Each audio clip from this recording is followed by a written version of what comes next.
Hello and welcome to Behind the Built Environment. I'm David Frise, and today we're diving into the Grenfell Tower Inquiry, its legacy, lessons, and what still needs to change. My guest is someone who has followed this story from the very beginning with unmatched depth and clarity. Pete Apps is Deputy Editor at Inside Housing and one of the UK's most respected investigative journalists covering the built environment. Just weeks before the Grenfell fire, he broke a story about the dangers of combustible cladding.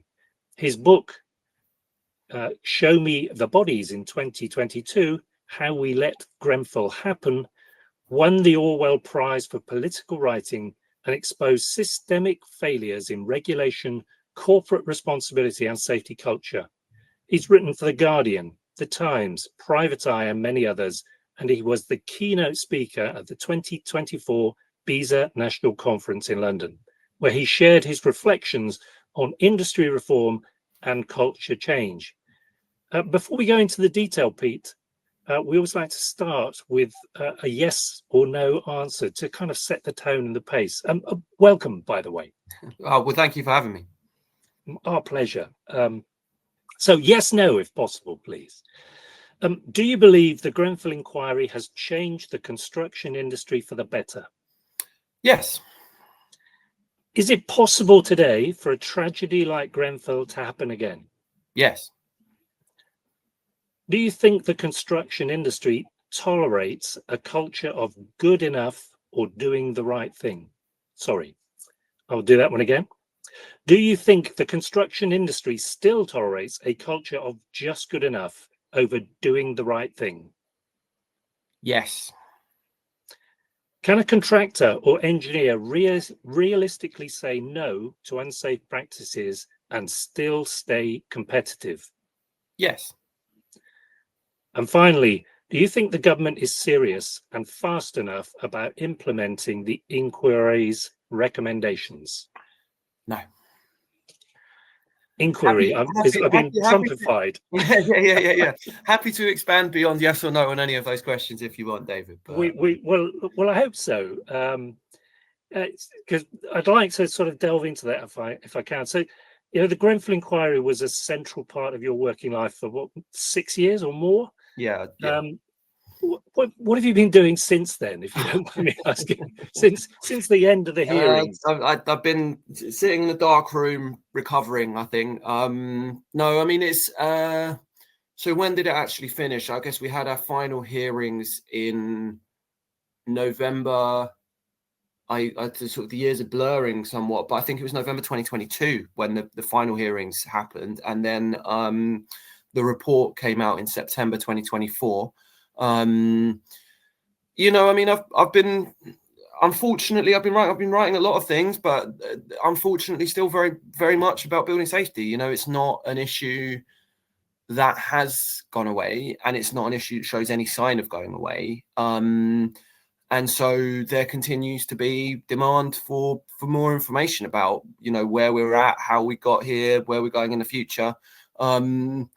And so I sort of feel like it's never really ended for me, to be honest. I might not be listening to Richard Millett tear strips off evasive witnesses every day anymore, but I'm certainly not you know, the themes that we're talking about certainly don't feel like they're in the past to me. They kind of remain a key part of what I write about, and I know what you guys at BESA talk about and what many other people in the industry are grappling with on the day-to-day basis. So yeah, still very much feels live, even though the inquiry's finished. So Richard Millett's not living rent-free in your head still? A little bit. I think if what I never do now is I'm never flippant in an email. Because I hear his I hear it being read out in his voice if I start to be. So yeah, he's still there a little bit in my subconscious. So if we go on to that, so the inquiry was really far-reaching and blame allocating, but also very long and complex. I mean, we discussed it, 6 years to conclude. By contrast, something like the Ronan Point inquiry in 1968 that led to the setting up of Corgi and then GasSafe later was swift and very narrowly focused. And air accident investigations today often combine sort of technical rigor with timely system level recommendations without assigning blame. With the benefit of hindsight, do you think the Grenfell model delivered the most effective pathway to reform, or should we be moving to a hybrid model that had a quick technical report for immediate risks and systemic change rather than this long protracted thing? Do you know it's funny, because I think what you described there is actually precisely what the inquiry tried to do, because we had phase one, which looked at the events of the night of the fire, and even though it felt like that took quite a long time, we got a report in October 2019. Actually, with hindsight, that was pretty swift, as these things go. So you had the kind of technical report of what happened into Grenfell in a shorter time period than you had the kind of the inquest reports into Lakanal House, which was a smaller scale incident. And then obviously it went on to these systemic issues, which took much, much longer. I mean, I think my mind is not settled on that question, really. I mean, I think the inquiry is sometimes criticised for not being broad and systemic enough, in not having kind of gone into issues around the sort of race and class questions and social housing policy over a long period of time. People were frustrated that it didn't consider those things, and people are also frustrated that it took so long and it considered so much.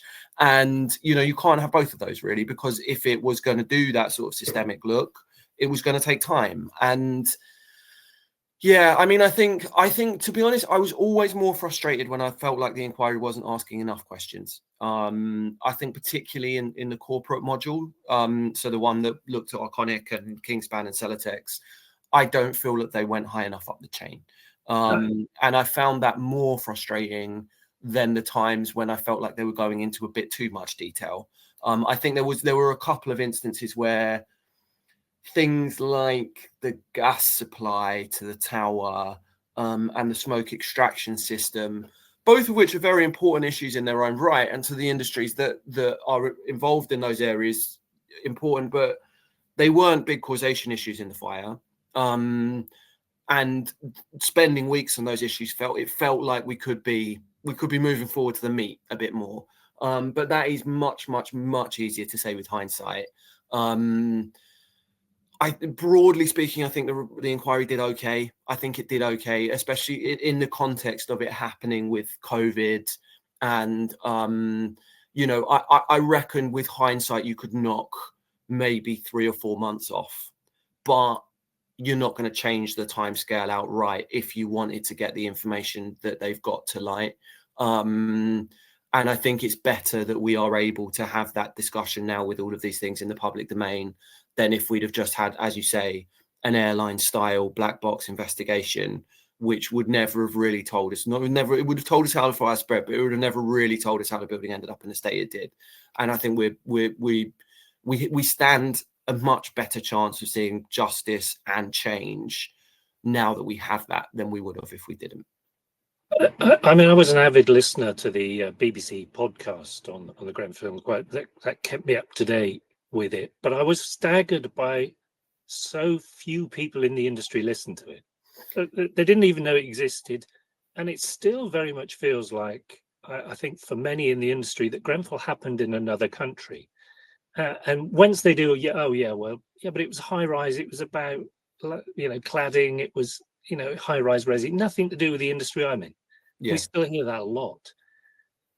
And the second thing, I was mystified by why the chief executives of these large companies were not put on the stand instead of some junior guy in the marketing department who got grilled, who was clearly following instruction from on high.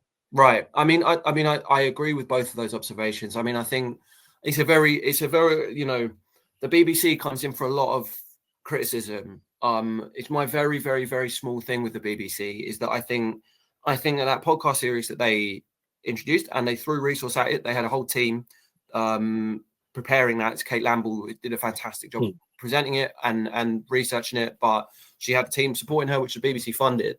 And I thought that was brilliant. As first-class public interest journalism is exactly what we should pay a license fee for.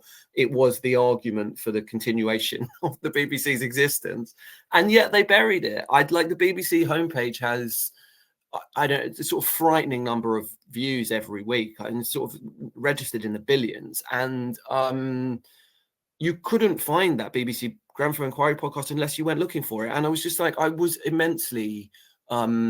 I sort of wanted to, I don't know, I almost wanted to write letters to the BBC, just say, put this on the front page of it and let everyone know. I mean, but then I think in the industry, yeah, I mean, like, I think there's always a temptation with these things to exceptionalize them, isn't there? Like we say, this was the result of, you know, a very specific set of circumstances. It's got nothing to do with me and how I operate. And yeah, I mean, none of the evidence that's come forward to Grenfell from the Grenfell inquiry, nor any of the conversations with people I've had in the industry since, and there've been many, support that conclusion, I'm afraid. Much more so the opposite, in that this was the culmination of, and I don't just, the construction industry gets singled out a lot, and there's reasons for that, but it was a culmination of failures in Whitehall. It was a culmination of failures in the construction industry, in the social housing sector, in the fire authorities as well, you know, fundamental failures of leadership and culture that all came together to create this disaster. And I think anyone who's failing to see that and learn the lessons from it is really missing an opportunity to put things right. Because it's a real, I mean, it's pulling the curtain back. You know, you're getting to see what people are really saying and doing when they don't think anyone's looking, and they don't think it's ever going to come to light. And that really tells you something, especially if you're running an organization, about how things actually work on the day-to-day on the ground, the stuff your board members might not ever hear about, but that's actually going on. And it's such a huge opportunity to put things right, I think, for people who care. You know, I don't blame anyone for not sitting and listening to the inquiry day in, day out, because people have jobs to do. But there were ways to get that information, like you say, from BBC podcasts, from the reporting we were doing, from the reporting elsewhere in the industry press. And I think even now, you know, the inquiry report is immensely long, but it's written in plain English. They've made an effort to make this accessible to the layperson. They really did, and they've done that. And you know, it's well, like the contents page is very clear. You know, you can go to the bit that is relevant to your industry and read it. And I think that, you know, just doing that, if you do think that this is something that happened on another planet, you realize it absolutely didn't. It happened to people like the people you work with and engage with on a day-to-day basis. And that's frightening. It's a scary thing to think about. You know, the people who did this weren't necessarily bad, evil people. You know, they were people who kind of made the same sort of mistakes for the same sort of reasons that sit behind a lot of construction failures, unfortunately. I agree with your point also about the chief execs. I think that's kind of what I was alluding to slightly in my previous answer. The inquiry took a slightly legalistic, I mean, it's a process designed by lawyers, and so they took a slightly legalistic view of which oral witnesses to call. And so it was very much, is there a kind of question, a point of fact, which we can clarify with this witness? And therefore that leads you much more towards the people who have their kind of hands on the pen or their name on the email, and not necessarily to the people to who set the culture which led to them writing that email. And I think that was most, it was apparent throughout the inquiry, but it was most apparent at the in that corporate stage when, like you say, we saw marketing managers in their 20s torn to pieces for days, and their bosses, you know, not called and barely mentioned. And I felt like you'd have had a better understanding of how those companies really operated, if Richard Millett, who we mentioned earlier, was let loose on the chief executive class. Yeah, indeed.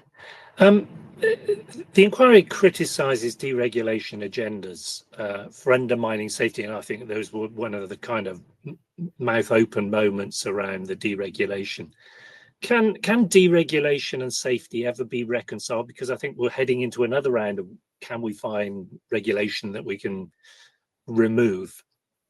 Look, it's tempting for me to say no, and I have to say I feel slightly nauseous whenever I hear a politician talk about cutting red tape or deregulation.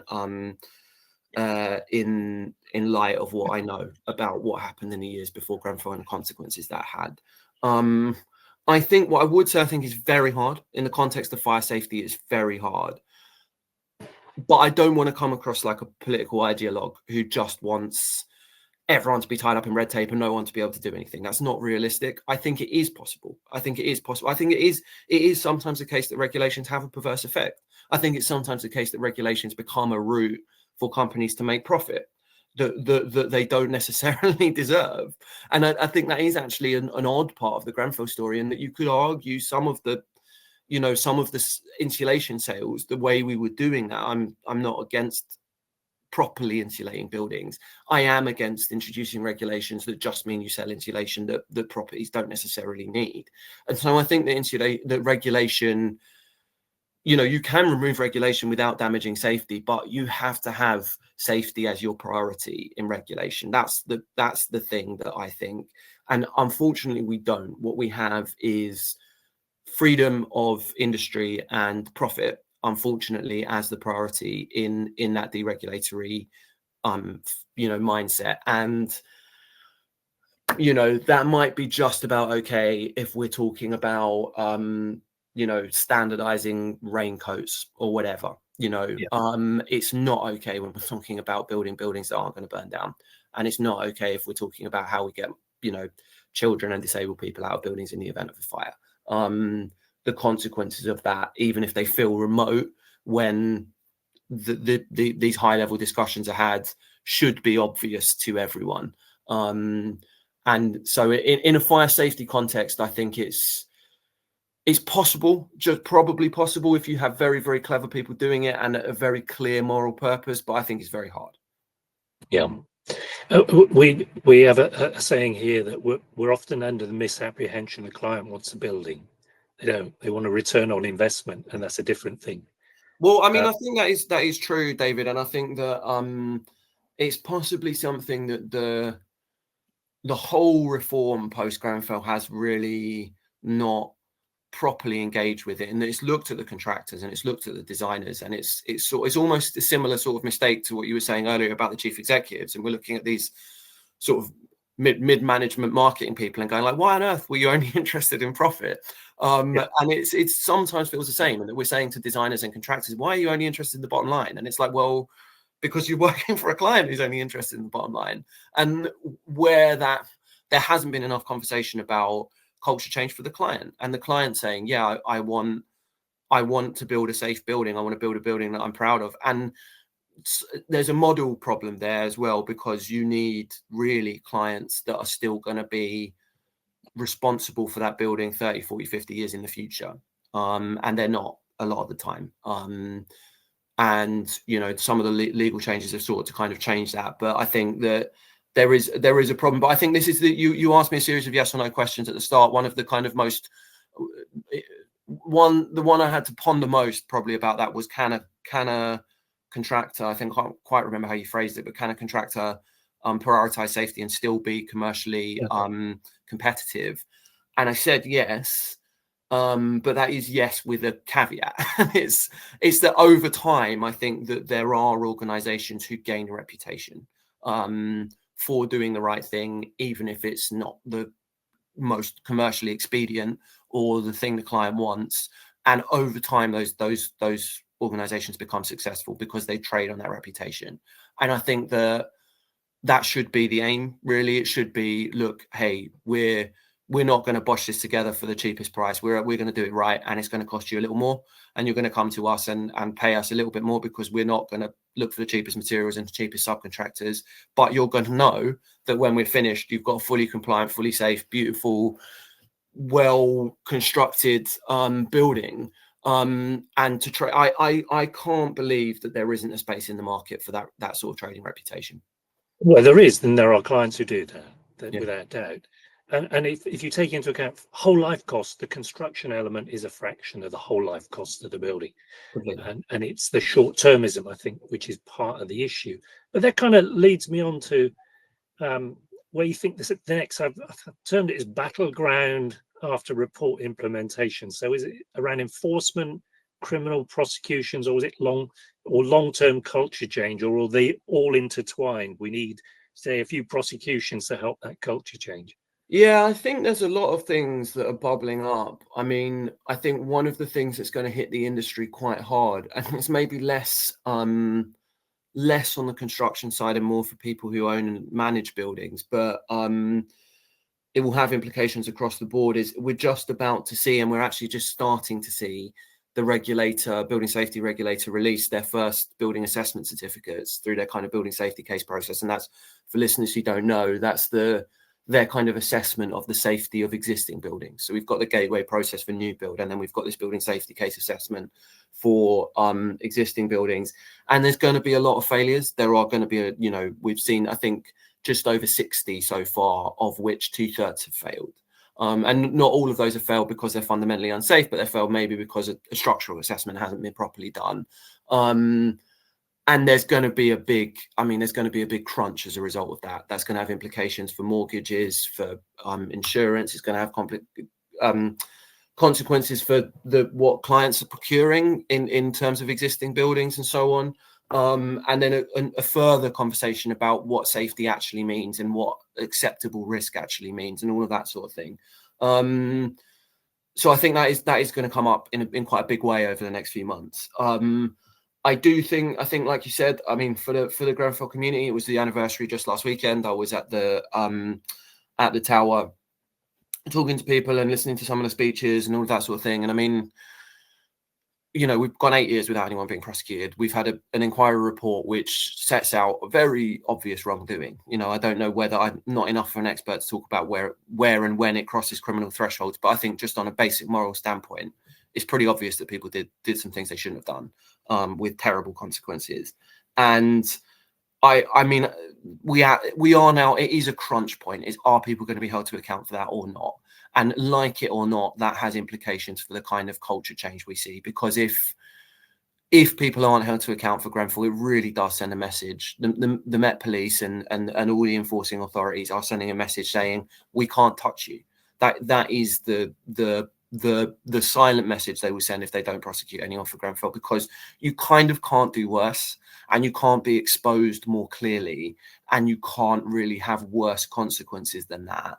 And if the upshot is we're going to fiddle around for 8 years, we're not going to there's not going to be any serious financial consequences for your business, and there's not going to be any personal accountability, then what incentive do people have not to pursue profit margin?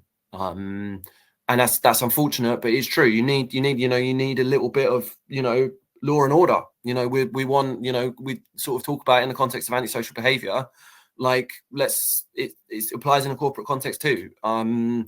So yeah, I think that really absolutely does need to happen, and it's going to be.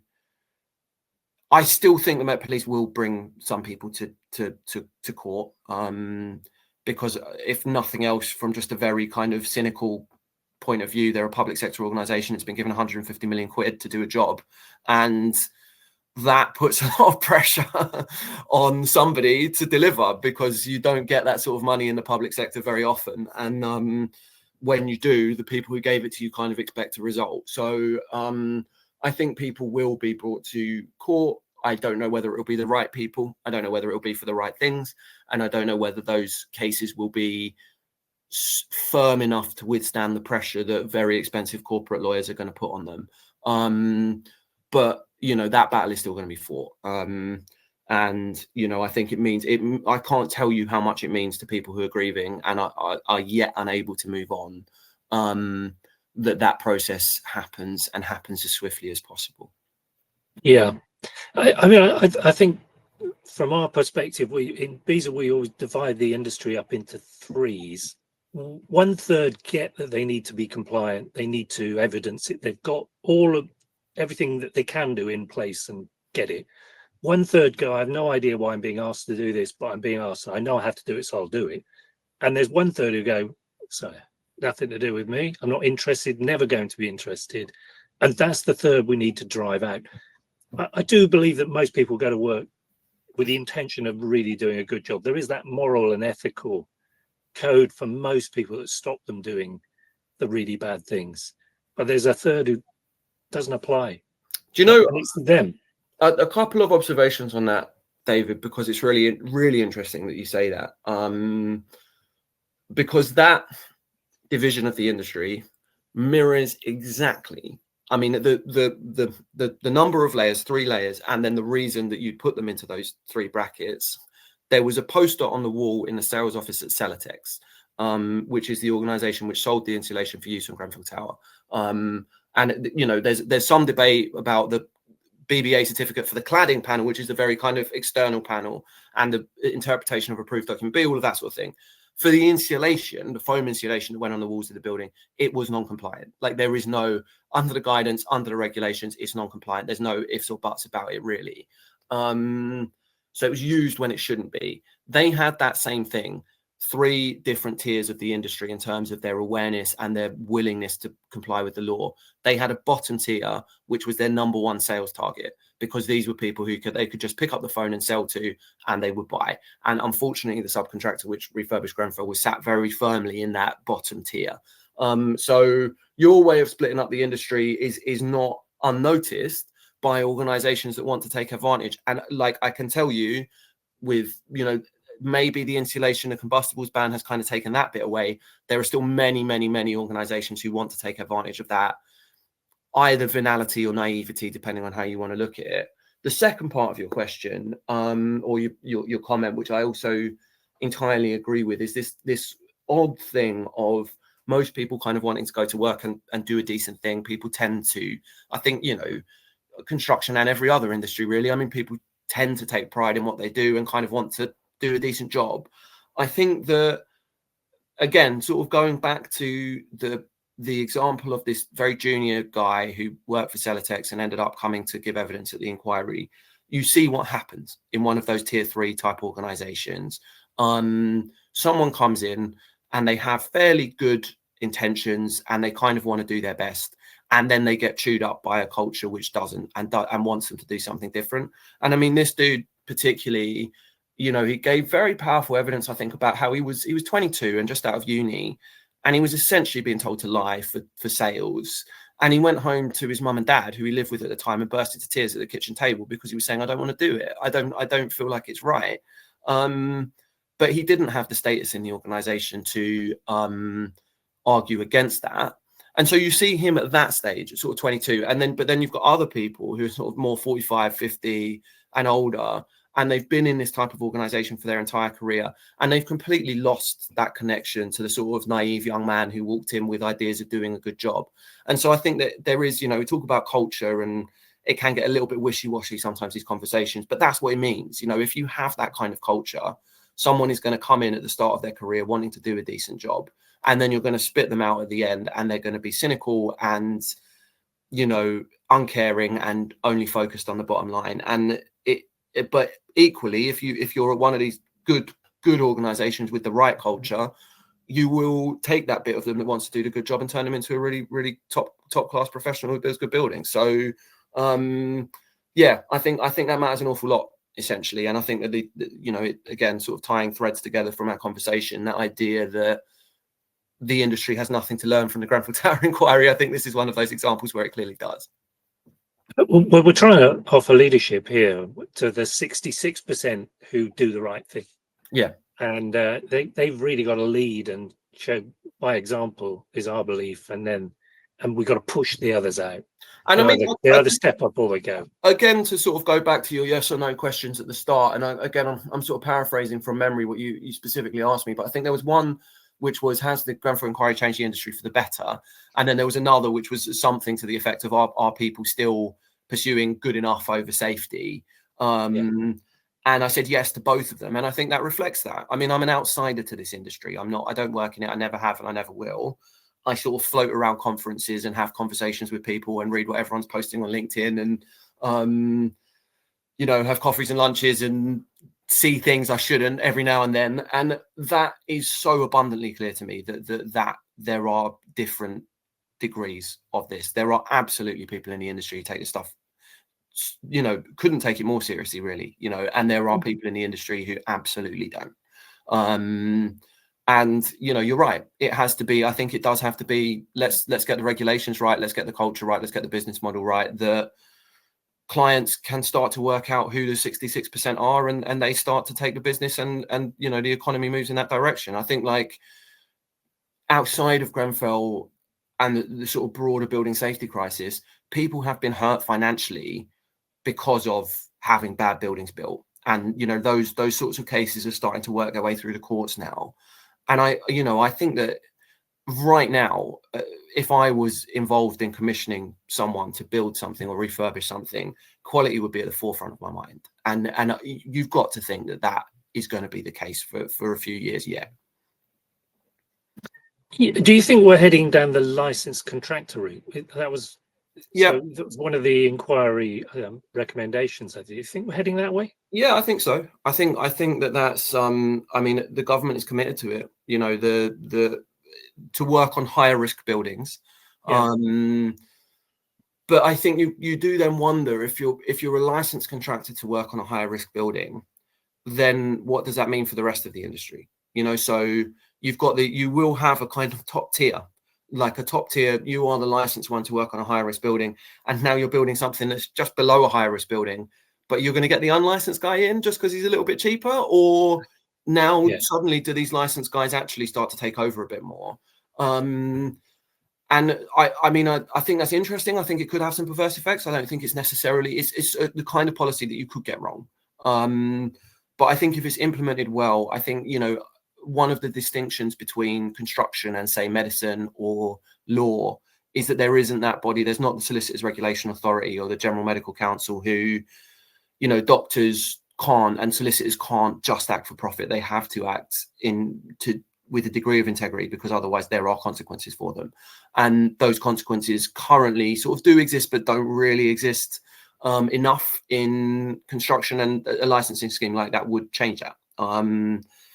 Like I say, it's something that could be done well, could be done badly, and the sort of recent experience suggests we'll probably split the difference between those two, and there'll be a degree of confusion as it's brought in. But I think that as a direction of travel could be a very positive change. Yeah, I guess as an industry, we need to really be highlighting those who are doing the good stuff, rather than stressing, the minority, I think, who are still cutting corners, and where just good enough is probably a bit too good. Yeah, that's right. And I think these kind of conversations should happen, and I think it should become like, a sort of badge of pride. Like, it's to work in the construction industry should be a positive thing. Look, David, I've got another call coming up. Sure. So is it okay if we wrap up there? Yeah, I've got one last question, actually. Yeah, shoot, that was really well. And I really appreciate your man in demand at the moment. So as we transition to the higher risk building safety regime under the Building Safety Act, what would you advise BESA members in particular to prioritize, so technically and ethically and organizationally? So look, I mean, as I've said, I'm not a practitioner, I'm not an expert. I can only sort of go on what I see as someone kind of slightly outside the industry. And I think the point of the building safety regulators structure is that you prove compliance to yourself before you take any steps through the door of building that building. Like you make sure that what you're doing is safe and compliant. And I think that isn't something that people do enough of just yet. I think there's still that reliance on kind of, subcontractor will sort this out, or the regulator will sort this out, or building control will sort this out. And I think actually, no, it's that mindset that shifts to, it's my job. It's my building. I will make it safe, and I will make sure it is safe before we even start, and I'll make sure it's safe all the way through. And that will be just a red line that we won't cross over into. And that's, with some difficulty and with some bumps and mistakes along the way. I think that is broadly what the building safety regulator is trying to instill.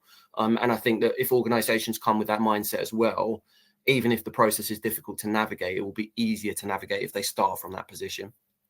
Great. And are you an optimist or a pessimist about the future? I don't know. I think I'm optimistic about the individual. I think that I meet enough people who are good people and who care.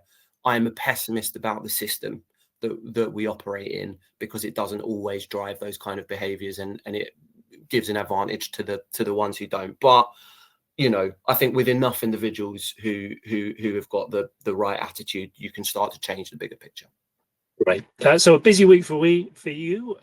We'll see you in the Netflix documentary. Yeah, on yeah. Friday. It's out on Friday, so yeah, tune in on Netflix, and you'll see me sort of trying to present myself for TV, which is not something I'm used to. So, Okay. Well, Pete Apps, thank you very much for being our guest today. Good luck, and we'll probably try and interview you again in about 2 years' time and yeah, see what's happened. that'd be terrific. Thanks, David.